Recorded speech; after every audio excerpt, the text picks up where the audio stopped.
Welcome anime lovers. तो जैसे कि आप सबको तो पता ही है, जेजे के सीजन 2 हाल ही में खत्म हो चुका है। और मुझे पता है मेरी तरह आप सब भी चाहते हैं कि जेजे के सीजन 3 भी जल्दी आए। लेकिन लवर्स, सूत्रों के हवालों से मुझे पता चल चुका है जेजे के सीजन 3 आएगा करीब 2 साल बाद, मतलब 2026 में। हाँ, मुझे पता है ये थोड़ा ज़्यादा दिन लगेगा, लेकिन टेंशन नॉट, क्योंकि आपका भाई मतलब मैं अनूप आप सबके लिए लेकर आ चुका हूँ जुजुत्सु काइजन मांगा। मतलब मैं सीजन 2 के बाद से जेजे की स्टोरी में आखिर क्या क्या हुआ ये सब कुछ एक्सप्लेन करूंगा। और इससे पहले भी मैंने 2 चैप्टर्स को एक्सप्लेन किया है, अगर आप उसे देखना चाहते हैं तो मैं डिस्क्रिप्शन में लिंक दे दूंगा, उसे आप देख सकते हैं। बाकी आज की वीडियो की तरफ चलते हैं, लेकिन उससे पहले एक बात मैं बता देना चाहता हूँ। मैं नया हूँ यूट्यूब पे, तो थोड़ा वॉइस ओवर और एडिटिंग भी थोड़ा बुरा हो सकता है, इसे ज़रा मैनेज कर लेना। और वीडियो अगर अच्छी लगे तो लाइक कर देना और चैनल को सब्सक्राइब कर देना, क्योंकि हम सब यहीं पे मांगास वगैरह नहीं, बहुत सारे एनिमे और भी बहुत ही डिस्टर्बिंग और अंडररेटेड मांगा और एनिमे लेकर आएंगे, जिन्हें देख के और सुन के आपके रोंगटे खड़े हो जाएंगे। मतलब थोड़ा डार्क होने वाला ये सब, और अच्छे भी होंगे, तो सब्सक्राइब कर देना। चलिए अब हम चैप्टर शुरू करते हैं। इससे पहले मैंने 137 और 138 को एक्सप्लेन किया था, तो अब 139 से शुरू करते हैं, ठीक है। 139 दी हंटर। इस चैप्टर में हम देखते हैं यूजी बहुत सारे कर्सेस को अपने पीछे भगा के ले आ रहा था, और चोजो अपना अटैक पियर्सिंग ब्लड से सारे कर्सेस को मार देता है।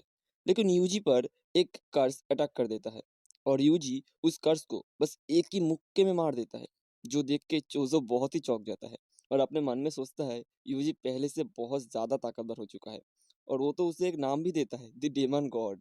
लेकिन तभी वहाँ पे एंट्री होती है नाओया जिनिंग की, जो आके कहता है, अरे मुझे लगा यह फुशीकुडो है, लेकिन छोड़ो, वैसे भी तुम मरो या जियो, इससे क्या। मैं तुम्हारे पैर तोड़ूंगा, उसके बाद मैं फुशीकुडो को मारने जाऊंगा। नायो को देखकर पहले तो यूजी कहता है, तू कौन है बे। लेकिन जब वो सुनता है कि नायो यहाँ पे मेगुमी को मारने आया है, तब उसका पारा हाई हो जाता है और एकदम लड़ने के लिए तैयार हो जाता है। लेकिन अचानक एकदम बिजली की रफ्तार से नायोवा यूजी और चूजो के बीच में आ जाता है, और यूजी और चूजो पे हमला करता है, मतलब मुक्का मारता है। लेकिन वो दोनों ही उसके हमले को रोक देते हैं और तुरंत उस पर हमला कर देते हैं। लेकिन नायवा फिर बिजली की रफ्तार से वहां से निकल जाता है, जिस वजह से उसे कोई चोट नहीं लगती। उसके बाद एक तरफ नायवा सोचता है कि यूजी और चूजो बहुत ही ज्यादा तेज है, क्योंकि उसके हमले को नाकाम करना और उस पर ही हमला करना ये कोई आम बात नहीं है। और दूसरी तरफ यूजी और चूजो सोच रहे थे कि ये नायवा बहुत ही ज्यादा तेज है, क्योंकि इतनी तेज हमला करना किसी की बस में नहीं आता। मतलब ये तीनों ही एक दूसरे के तारीफ कर रहे थे अपने मन में। ये दोनों फिर से लड़ना शुरू करते हैं, लेकिन लड़ते हुए इन तीनों को ही एक बहुत ही ज्यादा ताकतवर ऑरा फील होता है। यूजी सोचता है, इतना ताकतवर ऑरा, क्या गोजो सेंसे? नहीं, ये कुछ और है। और तभी सस्पेंस को खत्म करके वहां पर एंट्री मारता है हमारा चैट बॉय यूटा। वो आके कहता है, ओ तो तुम अकेले नहीं हो। और यहीं पे ये चैप्टर हो जाता है खत्म। इसके बाद शुरू होता है चैप्टर 140, जिसका नाम है एग्जीक्यूशन। यूजी यूटा को देख के कहता है, अरे तुम कौन हो। लेकिन तभी यूटा एक छलांग लगा के नीचे आता है, जिससे एक पूरा दीवार टूट जाता है। ये देखकर चोजो और यूजी चौंक जाते हैं। नीचे आकर यूटा सबसे पूछता है, तुम में से यूजी कौन है? चोजो कहता है, क्या तुम भी यूजी को मारने आए हो? लेकिन बीच में नायवा कहता है, अरे रुको रुको, तुम जरूर रोकुत्सु हो। मैं भी तुम्हारे साइड में ही हूँ। मैं भी यहाँ यूजी और मेगुमी को मारने आया हूँ।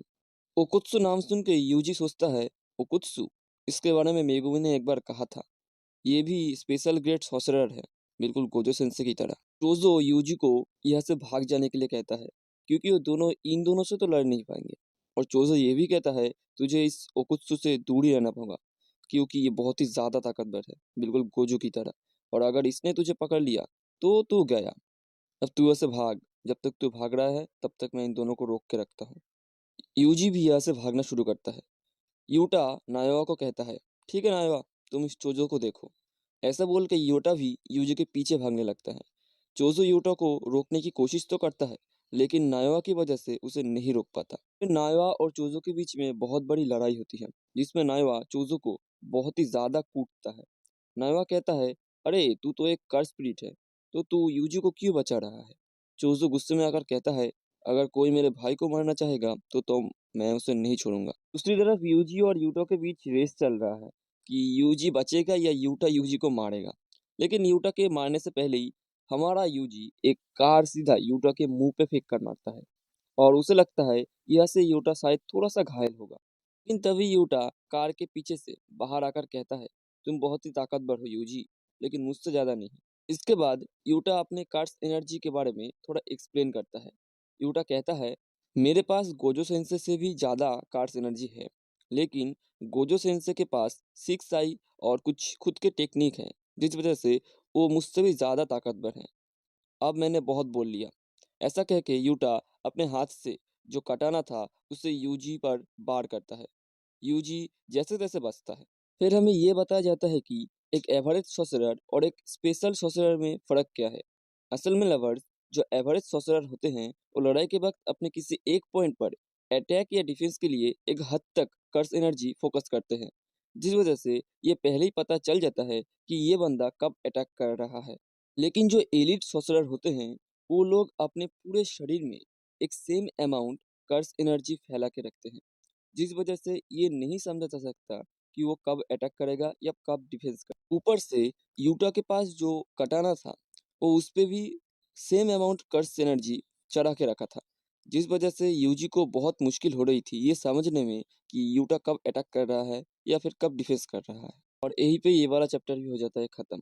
वीडियो अगर अच्छा लगा हो तो एक लाइक कर देना, चैनल को सब्सक्राइब कर लेना क्योंकि अभी बहुत ज़्यादा ज़रूरत है और आगे चल के शायद वॉइस थोड़ा-सा ठीक करने की कोशिश करूँ और आप लोग मुझे कमेंट में बताना कि कहाँ पे मैंने गलती की है ताकि मैं उसे इम्प्रूव कर पाऊँ। तो मिलते हैं अगले वीडियो में, तब तक के लिए सयोनारा।